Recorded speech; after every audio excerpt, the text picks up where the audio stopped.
है और कोई टॉपिक नहीं पढ़ना है तो ये पूरा आज अपन खत्म करेंगे।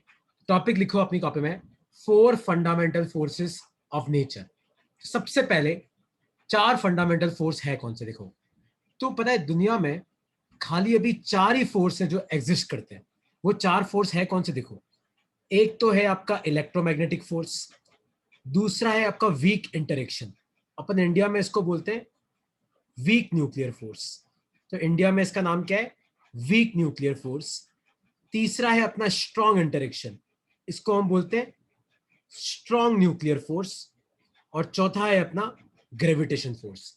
तो दुनिया में बेसिकली अभी 4 फंडामेंटल फोर्स हैं। फंडामेंटल फोर्स का मतलब है कि दुनिया में खाली अभी 4 ही फोर्स एग्जिस्ट करते हैं। वो कौन से हैं, electromagnetic, weak nuclear, strong nuclear और ग्रेविटेशन। तो आज की क्लास में अपन इन चारों के बेसिक्स पढ़ेंगे कि ये फोर्स कौन से होते हैं, किसके बीच में लगते हैं, कब लगते हैं, कब नहीं लगते हैं। तो एक बार इन चारों का नाम अपनी कॉपी में लिख लो। तो there are 4 fundamental forces in universe. तो वो 4 है कौन से, electromagnetic, weak nuclear, strong nuclear और ग्रेविटेशन। एक बार इन चारों का नाम लिख लो अपनी कॉपी में, फिर एक एक करके मैं इस फोर्स को तुम्हें पढ़ाऊंगा। एक बार लिख लो अपनी कॉपी में चारों के नाम।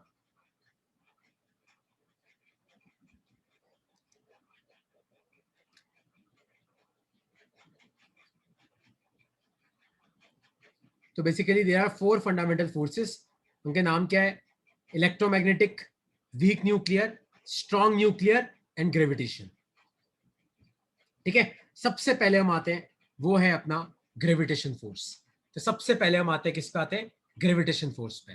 तो लिखो अपनी कॉपी में, टॉपिक लिखो ग्रेविटेशनल फोर्स। सबसे पहला टॉपिक लिखो अपनी कॉपी में, ग्रेविटेशनल फोर्स। तो देखो, अब इसके बारे में तुम्हें एक एक चीज सीखनी पड़ेगी। देखो, सबसे पहले ग्रेविटेशनल फोर्स किसके बीच में लगता है, तो तुम्हें याद रखना है कि it is applied between two objects which have मास। तो इसका मतलब क्या है, इसका मतलब यह है कि दुनिया में अगर कोई भी दो ऑब्जेक्ट है ना जिनका मास है, मान लो पहले का मास m1, दूसरे का मास m2, तो इन दोनों के बीच में कौन सा फोर्स लगता है, तो इन दोनों के बीच में लगता है आपका ग्रेविटेशनल फोर्स। तो ग्रेविटेशनल फोर्स लगता है, उसकी पहली कंडीशन क्या है कि applied between two objects which have मास। तो दुनिया में अगर कोई भी दो ऑब्जेक्ट है जिनका मास है, तो उनके बीच में क्या लगता है, उनके बीच में लगता है आपका ग्रेविटेशनल फोर्स। तो ये आपकी पहली कंडीशन है। तो कोई तुम्हें पूछे कि बताओ ग्रेविटेशनल फोर्स लगने की इंपॉर्टेंट कंडीशन क्या है, कि दोनों का मास होना जरूरी है। दूसरी कंडीशन यह है कि एक लॉन्ग रेंज फोर्स है। लॉन्ग रेंज का मतलब है, जैसे मान लो मैं अभी यहां बैठा हूं और मान लो ये प्लूटो है, तो मैं प्लूटो पे भी क्या लगा रहा हूं, ग्रेविटेशनल फोर्स लगा रहा हूं।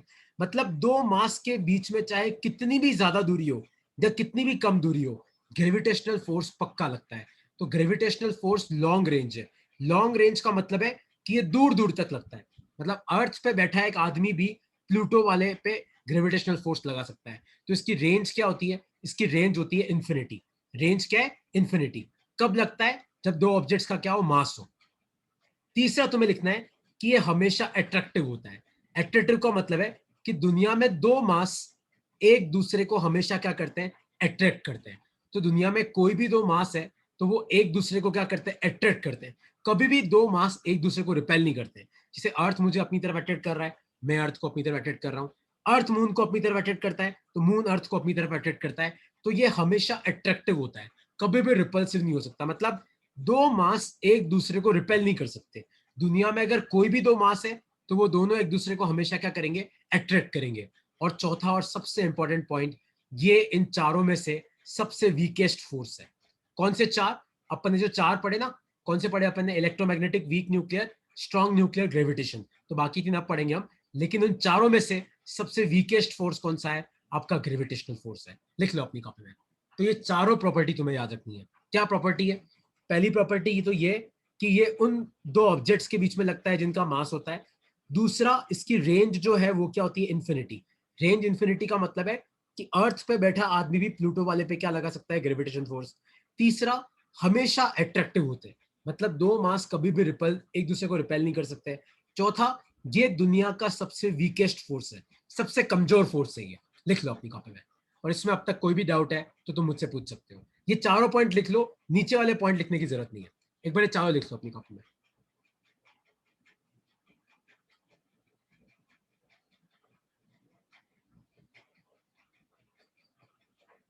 लिख लो और इसमें कोई डाउट है तो पूछो।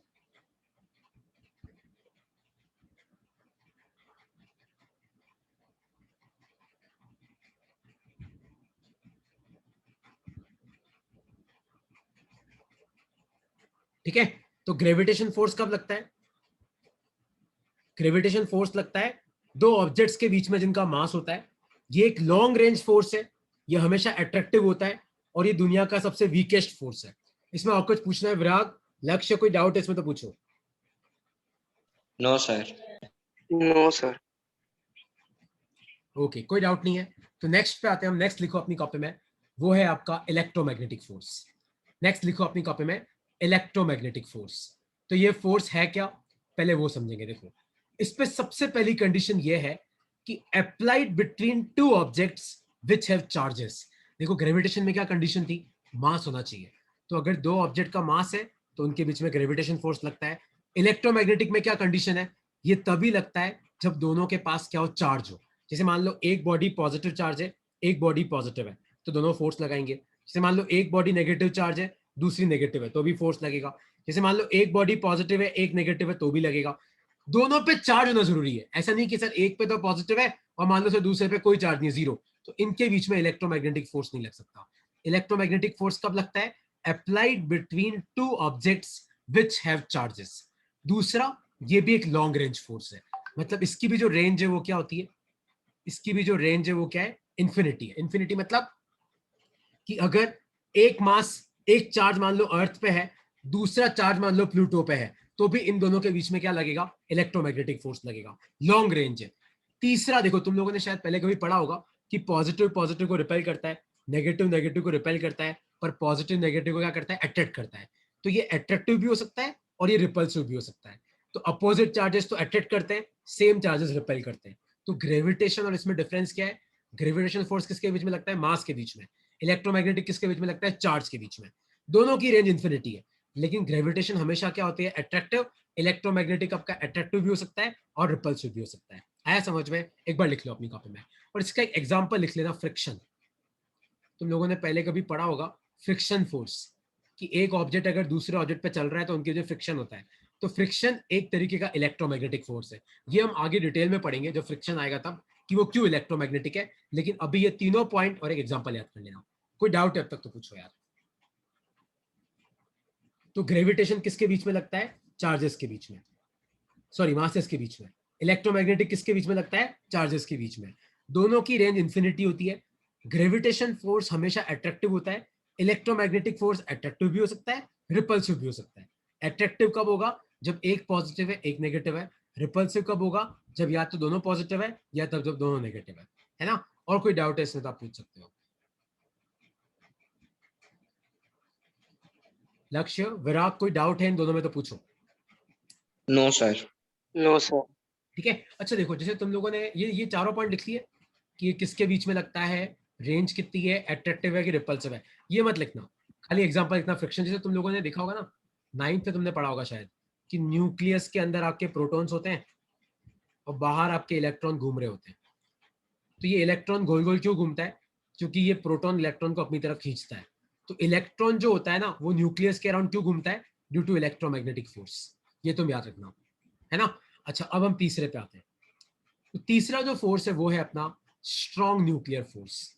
देखो, ये इन चारों फोर्सेस में से बहुत स्पेशल है। सबसे पहला पॉइंट जो तुम्हें याद रखना है वो है ये, कि strongest of the four fundamental forces of nature. तो जो चार फंडामेंटल फोर्स हम पढ़ रहे हैं अभी, कौन से चार? Gravitational, electromagnetic, strong nuclear, weak nuclear. इन चारों में से सबसे ज्यादा स्ट्रॉन्गेस्ट जो फोर्स है ना, वो आपका स्ट्रॉन्ग न्यूक्लियर फोर्स है। तो strongest of the four fundamental forces of nature. अब यहां पे एक लाइन तुम लिखना कि इट इज ओनली अप्लाइड। ये कब लगता है? It is only applied with in the nucleus. ये खाली न्यूक्लियस के अंदर लगता है, ये न्यूक्लियस के बाहर नहीं लगता है। इसका मतलब क्या है? जैसे मान लो कि ये कोई न्यूक्लियस है, मान लो इस न्यूक्लियस में ये प्रोटॉन्स हैं, मान लो न्यूट्रॉन्स है, और मान लो ये बाहर कोई शेल है, और मान लो इस शेल में आपका कोई इलेक्ट्रॉन घूम रहा है। ऐसे ही होता है एटम के अंदर। एटम के अंदर एक न्यूक्लियस होता है, न्यूक्लियस में प्रोटॉन न्यूट्रॉन होते हैं, बाहर आपका इलेक्ट्रॉन गोल गोल घूम रहा होता है। याद रखना, न्यूक्लियर फोर्स खाली कहां लगता है? न्यूक्लियस के अंदर लगता है। It is only applied with in the nucleus. और न्यूक्लियस के अंदर कौन होते हैं? या तो प्रोटॉन होते हैं या न्यूट्रॉन होते हैं। तो याद रखना कि ये एक शॉर्ट रेंज फोर्स है, क्योंकि आपके न्यूक्लियस के बाहर ये फोर्स नहीं लग सकता, खाली कहां लगता है, न्यूक्लियस के अंदर, और अपना न्यूक्लियस तो कितना छोटा होता है, इसलिए ये कौन सा फोर्स है, एक शॉर्ट रेंज फोर्स है, ओनली एक्ट्स इन न्यूक्लियस, खाली न्यूक्लियस के अंदर लगता है, किसके बीच में, proton proton, proton neutron, neutron neutron. तो न्यूक्लियस के अंदर क्या होते हैं, या तो प्रोटॉन्स होते हैं या न्यूट्रॉन्स होते हैं, तो उनके बीच में ही लगता है, बाहर नहीं लगता। एक और प्रॉपर्टी, ये चार्ज इंडिपेंडेंट है, मतलब न्यूक्लियर फोर्स को इससे कोई मतलब नहीं है कि प्रोटॉन तो पॉजिटिव चार्ज होता है और न्यूट्रॉन आपका न्यूट्रल होता है। न्यूक्लियर फोर्स से इसके कोई मतलब नहीं है कि प्रोटॉन और न्यूट्रॉन पॉजिटिव और न्यूट्रल है, ये चार्ज इंडिपेंडेंट है, मतलब जितना प्रोटॉन प्रोटॉन के बीच में लगता है उतना ही प्रोटॉन न्यूट्रॉन के बीच में लगता है, उतना ही न्यूट्रॉन न्यूट्रॉन के बीच में लगता है। और यहाँ पे एक और प्रॉपर्टी याद कर लेना, ये अट्रैक्टिव भी हो सकता है, रिपल्सिव भी हो सकता है, ये तुम आगे डिटेल में पढ़ोगे ऐसा क्यों होता है। यहाँ पे तुम्हें चार चीजें याद रखनी है। कौन सी चीजें, कि एक तो चारों फंडामेंटल फोर्स में सबसे स्ट्रॉन्गेस्ट कौन सा है, स्ट्रॉन्ग न्यूक्लियर फोर्स, किसके बीच में लगता है, ये proton proton, proton neutron, neutron neutron के बीच में लगता है। कहां लगता है, ये खाली न्यूक्लियस के अंदर लगता है, न्यूक्लियस के बाहर ये फोर्स नहीं लगता है। ये चार्ज इंडिपेंडेंट है, मतलब न्यूक्लियर फोर्स को इससे कोई मतलब नहीं है कि प्रोटॉन पॉजिटिव चार्ज और न्यूट्रॉन न्यूट्रल है। और याद रखना, ये अट्रैक्टिव भी हो सकता है और ये रिपल्सिव भी हो सकता है ना। और कोई डाउट है इसमें तो पूछो, एक बार ये सारे पॉइंट लिख लो अपनी कॉपी में, लेकिन याद रखना ये खाली कहां लगता है, ये खाली आपके न्यूक्लियस के अंदर लगता है। It is only applied with in the nucleus, nucleus के बाहर नहीं लग सकता, है ना। लिख लो एक बार, इसको लिख लो अपनी कॉपी में।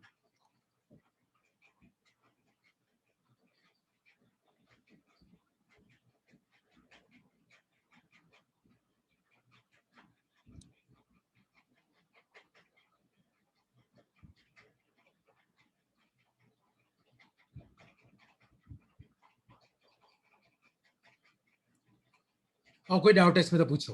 और एक और चीज याद रखना, जैसे मान लो कि ये कोई एटम है, एटम वन, मान लो ये इसका न्यूक्लियस है और इसके न्यूक्लियस में प्रोटॉन न्यूट्रॉन है। मान लो ये कोई एटम है, एटम नंबर टू, मान लो ये इसका न्यूक्लियस है, इसके न्यूक्लियस में भी प्रोटॉन न्यूट्रॉन है। एक चीज याद रखना तुम, कि ये वाले प्रोटॉन खाली इस न्यूट्रॉन पे फोर्स लगा सकता है और ये प्रोटॉन खाली इस न्यूट्रॉन पे, मतलब ये वाला प्रोटॉन उस प्रोटॉन न्यूट्रॉन पे फोर्स नहीं लगा सकता, या ये वाला प्रोटॉन इस प्रोटॉन न्यूट्रॉन पे फोर्स नहीं लगा सकता। तो न्यूक्लियस, न्यूक्लियर फोर्स खाली न्यूक्लियस के अंदर कन्फाइंड होता है, न्यूक्लियस के बाहर नहीं लगता। तो चारों फोर्सेस में सबसे स्ट्रॉन्गेस्ट कौन सा है, स्ट्रॉन्ग न्यूक्लियर फोर्स, किसके बीच में लगता है, ये proton proton, proton neutron, neutron neutron, मतलब खाली न्यूक्लियस के अंदर लगता है। चार्ज इंडिपेंडेंट है, न्यूक्लियर फोर्स को इससे कोई मतलब नहीं है कि प्रोटॉन पॉजिटिव है न्यूट्रॉन न्यूट्रल है, कोई मतलब नहीं है। ये अट्रैक्टिव भी हो सकता है, ये रिपल्सिव भी हो सकता है। ये कब होगा ये तुम आगे पढ़ोगे, लेकिन ध्यान रखना ये खाली कहां लगता है, न्यूक्लियस के अंदर लगता है। और चारों फोर्सेस में सबसे स्ट्रॉन्गेस्ट आपका यही फोर्स है। किसी को इसमें कोई डाउट है तो पूछो यार, विराग, लक्ष्य, कोई डाउट है तो पूछो। No, No, sir. sir. Clear हुआ तुम्हें।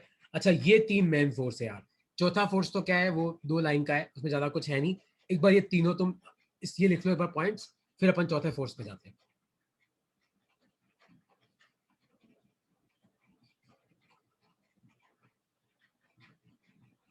ठीक है, अब देखो चौथे फोर्स पे आते हैं। तो चौथा फोर्स है अपना, वो है वीक न्यूक्लियर फोर्स। चौथे फोर्स का नाम क्या है, वीक न्यूक्लियर फोर्स। देखो, या इसमें क्या याद रखना है तुम्हें, देखो, it is only applied, it is only applied during nuclear reactions। तो जब न्यूक्लियर रिएक्शंस होती है ना, तभी आपका ये फोर्स लगता है, वरना ये फोर्स नहीं लगता। तुम लोगों ने पहले कभी सुना है कि न्यूक्लियर रिएक्शन दो तरीके की होती है, एक होती है फ्यूजन, आई होप तुमने शायद पहले कभी सुना होगा, एक होता है फ्यूजन। तो याद रखना कि ये जो वीक न्यूक्लियर फोर्स है ना, ये खाली तभी लगता है जब क्या हो रही होती है, जब आपकी न्यूक्लियर रिएक्शन हो रही होती है। तो न्यूक्लियर रिएक्शन मतलब या तो फ्यूजन हो रहा होगा या आपका फ्यूजन हो रहा होगा। तो होता क्या है कि जब आपकी न्यूक्लियर रिएक्शन होती है ना, तो बहुत सारे छोटे छोटे पार्टिकल्स निकलते हैं। क्या होती है, जब आपकी न्यूक्लियर रिएक्शन होती है ना, तो छोटे छोटे पार्टिकल्स निकलते हैं। उन पार्टिकल को हम बोलते हैं न्यूट्रिनो और एंटी न्यूट्रिनो। इतना अंदर आपको नहीं घुसना है, आपको खाली इतना याद रखना है कि वीक न्यूक्लियर फोर्स कब लगता है, जब न्यूक्लियर रिएक्शन हो रही होती है, और ये एक शॉर्ट रेंज फोर्स है। क्या है, ये एक शॉर्ट रेंज फोर्स है। तो it acts generally during nuclear reaction. तो जब न्यूक्लियर रिएक्शन हो रही होती है तभी लगता है, और ये एक शॉर्ट रेंज फोर्स है। शॉर्ट रेंज मतलब जैसे सन पे बहुत सारी न्यूक्लियर, तुम्हें पता है ना, सन पे कंटिन्यूसली फ्यूजन हो रहा है। सन पे क्या होता है, सन पे अभी क्या हो रहा है, 2 हाइड्रोजन मिलते हैं और एक हीलियम बनता है। तो 2 हाइड्रोजन मिलके जब हीलियम बनता है ना, तो साथ में एक पार्टिकल रिलीज होता है, इसको बोलते हैं अपन न्यूट्रिनो पार्टिकल। तो इन पार्टिकल्स के बीच का जो फोर्स है ना, इसको हम बोलते हैं वीक न्यूक्लियर फोर्स। तो तुम्हें 2 पॉइंट याद रखते हैं। एक पॉइंट तो क्या याद रखना है कि ये कब लगता है, जब न्यूक्लियर रिएक्शन हो रही होती है, मतलब फ्यूजन और फ्यूजन। और दूसरा पॉइंट तुम्हें क्या याद रखना है कि ये एक शॉर्ट रेंज फोर्स है, लॉन्ग रेंज नहीं है। ये कौन सा फोर्स है, एक शॉर्ट रेंज फोर्स है। ये आपको बाकी पॉइंट्स याद नहीं करने, 2 पॉइंट याद करने हैं कि it acts generally during nuclear reaction, और ये एक शॉर्ट रेंज फोर्स है ना। ये दोनों पॉइंट तुम्हें याद रखने हैं।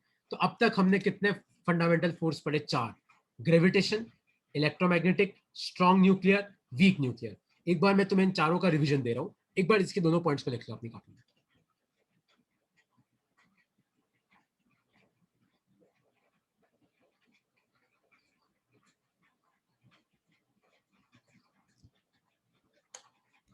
ठीक है, एक बार मैं तुम्हें चारों फोर्सेस का रिवीजन दे रहा हूं। अब देखो, तो हमने पहले पढ़ा कि 4 फंडामेंटल फोर्स होते हैं। कौन से होते हैं, electromagnetic, weak nuclear, strong nuclear, gravitation. सबसे पहले हमने ग्रेविटेशन पढ़ा। तो ग्रेविटेशन फोर्स किसके बीच में लगता है, मास के बीच में लगता है, लॉन्ग रेंज है, हमेशा अट्रैक्टिव होता है, दुनिया का सबसे कमजोर फोर्स है। फिर हमने पढ़ा इलेक्ट्रोमैग्नेटिक, ये किसके बीच में लगता है, चार्ज के बीच में। इसकी रेंज भी इंफिनिटी होती है, बहुत लॉन्ग रेंज है। ये अट्रैक्टिव भी हो सकता है, रिपल्सिव भी हो सकता है, क्योंकि पॉजिटिव पॉजिटिव को रिपेल करता है, नेगेटिव नेगेटिव को रिपेल करता है, पर पॉजिटिव नेगेटिव को अट्रैक्ट करता है ना। फिर तीसरा हमने पढ़ा स्ट्रॉन्ग न्यूक्लियर, ये दुनिया का सबसे स्ट्रॉन्गेस्ट फोर्स है। कहाँ लगता है, खाली न्यूक्लियस के अंदर लगता है। न्यूक्लियस के अंदर क्या होता है, प्रोटॉन प्रोटॉन प्रोटॉन न्यूट्रॉन होते हैं। तो या तो प्रोटॉन प्रोटॉन के बीच में लगेगा, या प्रोटॉन न्यूट्रॉन के बीच में, या न्यूट्रॉन न्यूट्रॉन के बीच में। ये चार्ज इंडिपेंडेंट फोर्स है, मतलब न्यूक्लियर फोर्स को इससे कोई मतलब नहीं है कि प्रोटॉन पॉजिटिव है और न्यूट्रॉन न्यूट्रल है, इसको कोई मतलब नहीं है। ये अट्रैक्टिव भी हो सकता है, रिपल्सिव भी हो सकता है ना। और ये खाली कहाँ लगता है, न्यूक्लियस के अंदर लगता है। अच्छा, एक और चीज याद रखना कि न्यूक्लियर फोर्स जो होता है ना, वो न्यूक्लियस को बांध के रखता है, क्योंकि न्यूक्लियस के अंदर प्रोटॉन न्यूट्रॉन बहुत कुछ है। तो न्यूक्लियर फोर्स इन सबको पकड़ के रखता है, न्यूक्लियस को टूटने नहीं देता है ना। ये तुम्हें याद रखना है। और फाइनली अपन ने पढ़ा वीक न्यूक्लियर फोर्स। तो वीक न्यूक्लियर फोर्स कब लगता है, जब आपकी न्यूक्लियर रिएक्शंस होती है, मतलब फिजन और फ्यूजन। तो जब फ्यूजन फ्यूजन होता है ना, तब छोटे छोटे पार्टिकल्स निकलते हैं। तो उन पार्टिकल्स के बीच का जो फोर्स है ना, उसको हम बोलते हैं वीक न्यूक्लियर फोर्स। और ये कौन सा है, एक शॉर्ट रेंज फोर्स है। ये चारों फोर्सेस तुम्हें याद रखने हैं। अब इन चारों में कोई भी डाउट है तो तुम मुझसे पूछ सकते हो यार।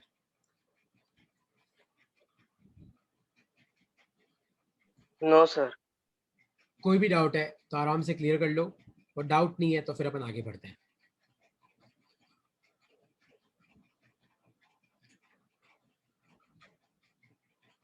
ओके, कोई डाउट नहीं तो अब ध्यान से देखो। अब तुम्हें ये सीक्वेंस याद रखनी है। देखो, सबसे वीकेस्ट फोर्स कौन सा होता है, वो होता है अपना ग्रेविटेशनल फोर्स। ग्रेविटेशन से स्ट्रांग होता है आपका वीक न्यूक्लियर, मतलब सबसे वीक तो ग्रेविटेशन है, फिर आपका वीक न्यूक्लियर है, फिर आता है आपका इलेक्ट्रोमैग्नेटिक फोर्स। मतलब इलेक्ट्रोमैग्नेटिक फोर्स जो है वो इन दोनों से स्ट्रॉन्गर है, और सबसे स्ट्रॉन्ग कौन सा है, वो है आपका स्ट्रॉन्ग न्यूक्लियर फोर्स। तो ये सीक्वेंस तुम्हें याद रखनी है, ये कितनी बार तुम्हारे एग्जाम्स में आती है। सबसे वीक ग्रेविटेशनल, उसके बाद वीक न्यूक्लियर फोर्स, फिर इलेक्ट्रोमैग्नेटिक फोर्स, और सबसे स्ट्रॉन्ग कौन सा है, वो है आपका स्ट्रॉन्ग न्यूक्लियर फोर्स। लिख लो अपनी कॉपी में ये सीक्वेंस। और ये सीक्वेंस तुम्हें याद रखनी है कि वीकर ग्रेविटेशनल, सबसे स्ट्रॉन्गेस्ट स्ट्रॉन्ग न्यूक्लियर, तो ग्रेविटेशन के बाद वीक न्यूक्लियर आता है, फिर इलेक्ट्रोमैग्नेटिक आता है, फिर आपका स्ट्रॉन्ग न्यूक्लियर आता है। लिख लो अपनी कॉपी में।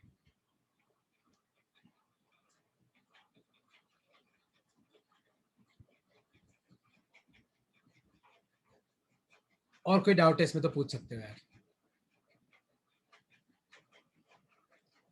लक्ष्य, कोई डाउट है बेटा, विराग? तुम्हें ये सीक्वेंस नहीं याद सर। रखनी है, और चारों फोर्सेस की बेसिक प्रॉपर्टीज याद रखनी है। कितनी बार इनकी रेंज पूछी जाती है, तो ग्रेविटेशन और इलेक्ट्रोमैग्नेटिक रेंज इंफिनिटी होती है, वीक और स्ट्रॉन्ग की शॉर्ट रेंज होती है। तो ग्रेविटेशन किसके बीच में लगता है, मास के बीच में। वीक फोर्स किसके बीच में लगता है, न्यूक्लियर रिएक्शन में जो पार्टिकल्स रिलीज होते हैं उनके बीच में, ये चार्जेस के बीच में। और स्ट्रॉन्ग फोर्स किसके बीच में लगता है, प्रोटॉन प्रोटॉन प्रोटॉन न्यूट्रॉन, और न्यूट्रॉन न्यूट्रॉन के बीच में लगता है। और ये सीक्वेंस मत भूलना, सबसे वीक ग्रेविटेशनल, फिर वीक न्यूक्लियर, फिर इलेक्ट्रोमैग्नेटिक, फिर strong nuclear.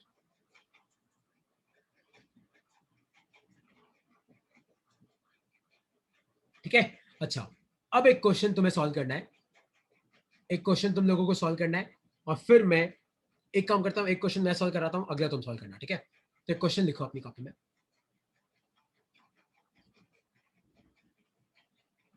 In the given atom, in the given atom, comma, find fundamental forces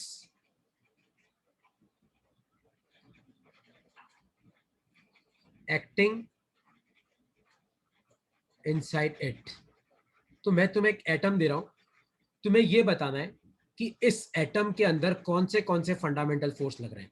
जैसे मान लो ये न्यूक्लियस है, इसमें मान लो मैंने 2 प्रोटॉन दे रखे हैं, एक न्यूट्रॉन दे रखा है, और मान लो ये बाहर कोई शेल है, और मान लो कि इसमें एक इलेक्ट्रॉन घूम रहा है E1, बाहर एक इलेक्ट्रॉन घूम रहा है E1, न्यूक्लियस के अंदर 2 प्रोटॉन है P1 और P2, और एक न्यूट्रॉन है N1। तो आपको बताना है कि इनके बीच में या फिर इस एटम के अंदर कौन से फोर्स लग रहे हैं इन 4 फंडामेंटल फोर्सेस में से। ठीक है, एक चीज याद रखना अगर तुम्हें नहीं पता है, तो इलेक्ट्रॉन तो होता है नेगेटिव चार्ज, प्रोटॉन होता है पॉजिटिव चार्ज, और न्यूट्रॉन होता है न्यूट्रल।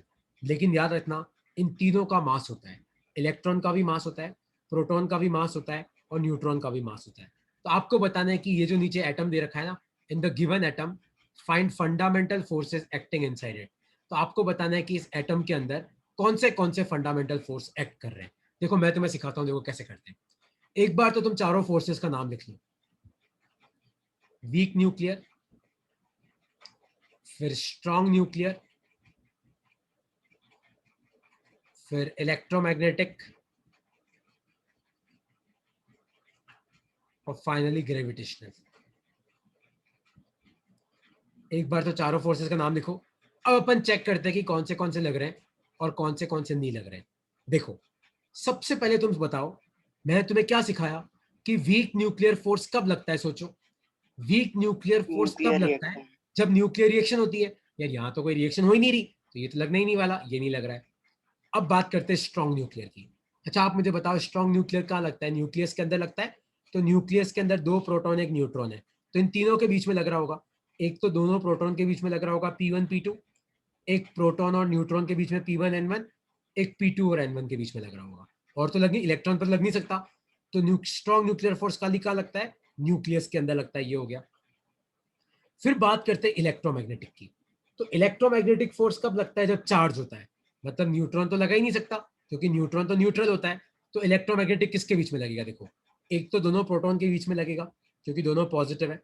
एक पहला प्रोटॉन और इलेक्ट्रॉन के बीच में लगेगा, और एक दूसरा प्रोटॉन और इलेक्ट्रॉन के बीच में लगेगा। आया समझ में? और तो नहीं लग सकता, क्योंकि इलेक्ट्रोमैग्नेटिक किसके बीच में लगता है? चार्जेस के बीच में। तो प्रोटॉन पॉजिटिव है, इलेक्ट्रॉन नेगेटिव है, तो उनके बीच में लगेगा। और फाइनली आपका ग्रेविटेशन। और मैंने तुम्हें क्या सिखाया? ग्रेविटेशन फोर्स कब लगता है? जब मास होता है। तो इन चारों का मास है, तो इन चारों के बीच में लगेगा। तो चारों के बीच में लगेगा, जैसे P1 P2 के भी लगाएगा, P1 N1 पे भी लगाएगा, और P1 इलेक्ट्रॉन पे भी लगाएगा, ये हो गया। फिर आपका जो P2 है वो N1 पे भी लगाएगा, और P2 आपका इलेक्ट्रॉन पे भी लगाएगा, ये हो गया। और फाइनली और कौन सा बच गया? आपका N1 इलेक्ट्रॉन पे लगाएगा। ये हो गए आपके सारे फोर्स। मतलब जिनके भी मास है उनके बीच में ग्रेविटेशन फोर्स होते हैं। तो P1 P2 के बीच में होगा, P1 N1 के बीच में होगा, मतलब सबके बीच में होगा। इलेक्ट्रॉन प्रोटॉन के बीच में होगा, इलेक्ट्रॉन न्यूट्रॉन के बीच में होगा। तो ग्रेविटेशन कब लगता है? जब मास होता है। इलेक्ट्रोमैग्नेटिक कब लगता है? जब चार्ज होता है। स्ट्रॉन्ग न्यूक्लियर कब होता है? जब न्यूक्लियस के अंदर हो। वीक न्यूक्लियर कब लगता है? जब न्यूक्लियर रिएक्शन हो रही हो। कोई डाउट है इस क्वेश्चन में तो तुम मुझसे पूछ सकते हो।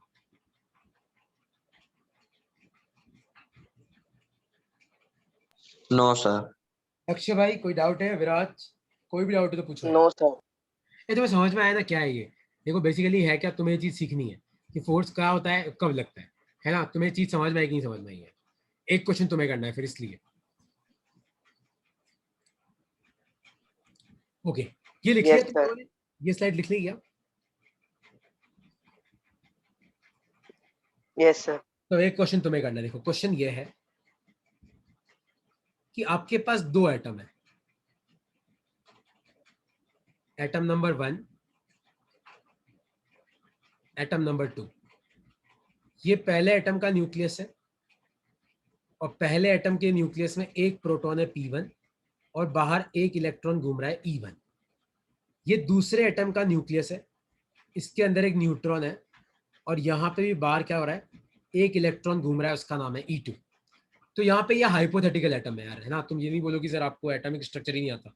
ऐसे ही मैंने दो हाइपोथेटिकल एटम दे रखे। तो पहले एटम के अंदर न्यूक्लियस के अंदर एक प्रोटॉन पड़ा हुआ, ये न्यूक्लियस है, और ये दूसरे का न्यूक्लियस है। तो पहले के न्यूक्लियस में एक प्रोटॉन पड़ा हुआ है, दूसरे के न्यूक्लियस में न्यूट्रॉन पड़ा हुआ है। एटम 1 में बाहर एक इलेक्ट्रॉन घूम रहा है, एटम 2 में बाहर एक इलेक्ट्रॉन घूम रहा है। तो आपको बताना है कि इस पूरे सिस्टम में, मतलब यहाँ पे तुम्हें जितने भी पार्टिकल दिख रहे हैं उनके बीच में कौन से फोर्स लग रहे हैं। Find fundamental forces acting and between which particles. तो आपको बताना है कि कौन से फंडामेंटल फोर्स लग रहे हैं और कौन से पार्टिकल्स के बीच में लग रहे हैं, and between which particles. Try करो, क्या आएगा इसका आंसर, लगाओ दिमाग।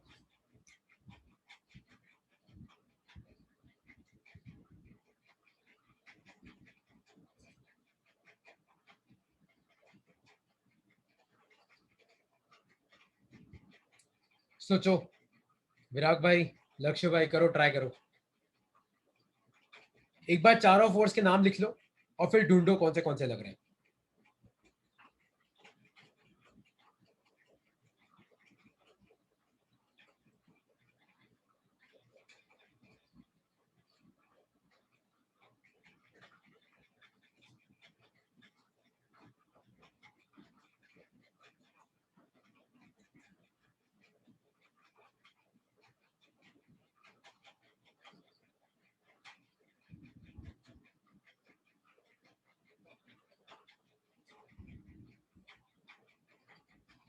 तो पहले चारों नाम लिख लेते हैं अपन।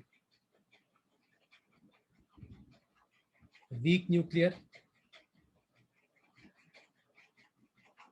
स्ट्रॉन्ग न्यूक्लियर, ग्रेविटेशन और इलेक्ट्रोमैग्नेटिक। तो ये चार फोर्स लग सकते हैं। अब ढूंढो, देखो क्या तुम्हें यहाँ पे कोई भी न्यूक्लियर रिएक्शन होते हुए दिख रही है क्या? तुम्हें दिख रहा है कहीं फ्यूजन फ्यूजन कुछ हो रहा है? कुछ नहीं हो रहा है, तो वीक न्यूक्लियर लग नहीं सकता। अब मुझे बताओ, क्या यहाँ पे स्ट्रॉन्ग न्यूक्लियर लग रहा है क्या? सोचो विराग और लक्ष्य, क्या यहाँ पे स्ट्रॉन्ग न्यूक्लियर लग रहा है कि नहीं लग रहा है? सोचो। लग रहा यस है। सर। नहीं लग रहा है। देखो, ये वाला प्रोटॉन स्ट्रॉन्ग न्यूक्लियर फोर्स खाली उन्हीं प्रोटॉन न्यूट्रॉन पे लगा सकता है जो इसके न्यूक्लियस में। ये वाला प्रोटॉन इस न्यूट्रॉन पे नहीं लगा सकता, है ना। तो यहाँ पे ये प्रोटॉन अकेला है तो ये तो किसी पे नहीं लगाएगा, और ये न्यूट्रॉन अकेला है तो ये भी किसी पे नहीं लगाएगा, तो नहीं लग रहा है। आया समझ में कि नहीं समझ में आया? तो इस न्यूक्लियस के अंदर का न्यूक्लियर फोर्स बाहर नहीं लग सकता। तो ये आपका प्रोटॉन है, तो ये प्रोटॉन खाली अपने आसपास वाले पे ही लगा सकता है। ये जो न्यूट्रॉन है ना N1, ये भी अपने आसपास वाले पे ही लगा सकता है, तो यहां पे नहीं लग रहा है। इलेक्ट्रोमैग्नेटिक लग रहा है, देखो किसके बीच में लगेगा। देखो, एक तो प्रोटॉन है, तो एक तो P1 और E1 के बीच में लगेगा, एक P1 और E2 के बीच में लगेगा, एक E1 और E2 के बीच में लगेगा। क्योंकि यहाँ पे दोनों इलेक्ट्रॉन चार्ज है, negative negative, proton positive. Neutron पे तो कोई चार्ज नहीं है, तो न्यूट्रॉन तो इलेक्ट्रोमैग्नेटिक में आएगा ही नहीं। स्ट्रॉन्ग न्यूक्लियर फोर्स नहीं लगेगा, वीक भी नहीं लगेगा ये। और ग्रेविटेशन तो यार इन चारों के बीच में लगेगा, मतलब P1 और E1 के बीच में लगेगा, P1 और E2 के बीच में लगेगा, P1 और N1 के बीच में लगेगा, फिर E1 और E2 के बीच में लगेगा, E1 और N1 के बीच में लगेगा, और फाइनली E2 और N1 के बीच में लगेगा। तो ये आपका ग्रेविटेशन फोर्स है। आया तुम्हें समझ में कि नहीं समझ में आया? कि अभी भी डाउट है?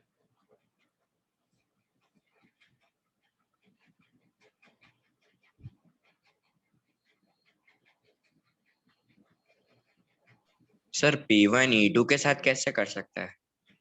देख, P1 पॉजिटिव है, E2 नेगेटिव है, तो दो चार्जेस एक दूसरे पे क्या लगाते हैं? इलेक्ट्रोमैग्नेटिक फोर्स लगाते हैं। और मैंने तुम्हें क्या सिखाया था कि इलेक्ट्रोमैग्नेटिक फोर्स की रेंज क्या होती है? इन्फिनिटी। तो P1 E2 पे इलेक्ट्रोमैग्नेटिक फोर्स तो लगा ही सकता है ना, न्यूक्लियर फोर्स नहीं लगा रहा है, इलेक्ट्रोमैग्नेटिक तो लगा ही सकता है। एक पॉजिटिव है, दूसरा नेगेटिव है।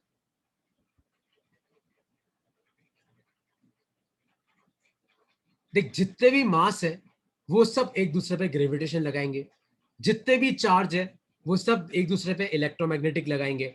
वीक न्यूक्लियर तो तभी लगता है जब न्यूक्लियर रिएक्शन हो रही हो, और स्ट्रॉन्ग न्यूक्लियर कहाँ लगता है? खाली न्यूक्लियस के अंदर। तो देख पहले न्यूक्लियस के अंदर तो खाली P1 पड़ा है, ये बेचारा किस पे लगाएगा? लगा ही नहीं सकता। दूसरे के अंदर खाली N1 पड़ा हुआ है, ये तो किसी पे न्यूक्लियर फोर्स लगा ही नहीं सकता।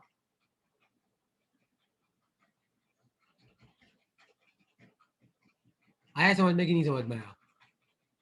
आ गया सर। ठीक है, जैसे मान लो एक बार तुम्हारा मैं कंसेप्ट क्लियर कर देता हूँ। जैसे मान लो कि एक और क्वेश्चन मैं तुम्हें पूछूं, मान लो कि एटम नंबर 1 और एटम नंबर 2, मान लो कि ये पहले का न्यूक्लियस है और मान लो कि ये दूसरे का न्यूक्लियस है।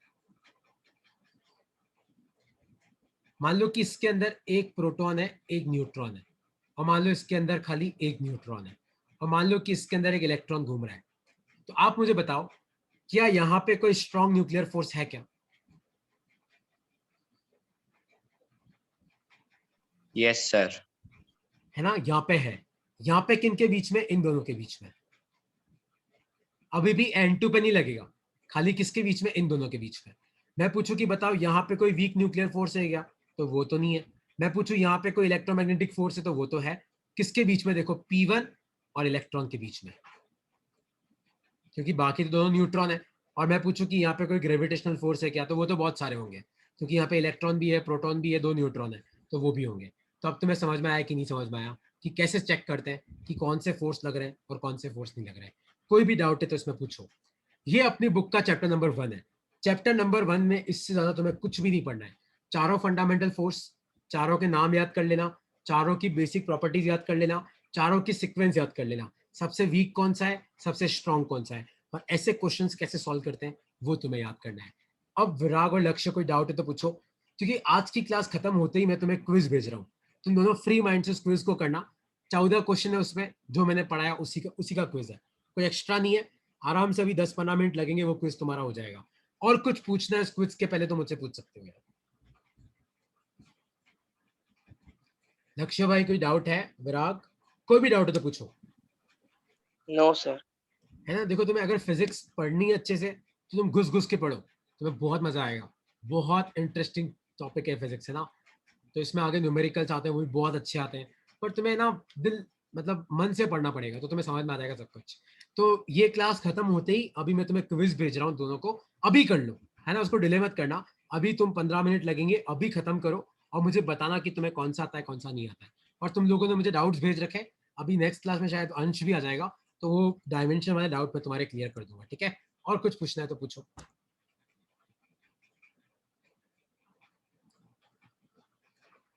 ओके, तो कोई डाउट नहीं है तो मैं क्लास खत्म कर रहा हूँ। ये नोट्स मैं तुम्हें भेज रहा हूँ और क्विज का लिंक मैं तुम्हें अभी भेज रहा हूँ 1 मिनट में। दोनों आराम से सॉल्व करना और मुझे बताना कितने आते हैं, ठीक है। चलो ओके यार, बाय बाय।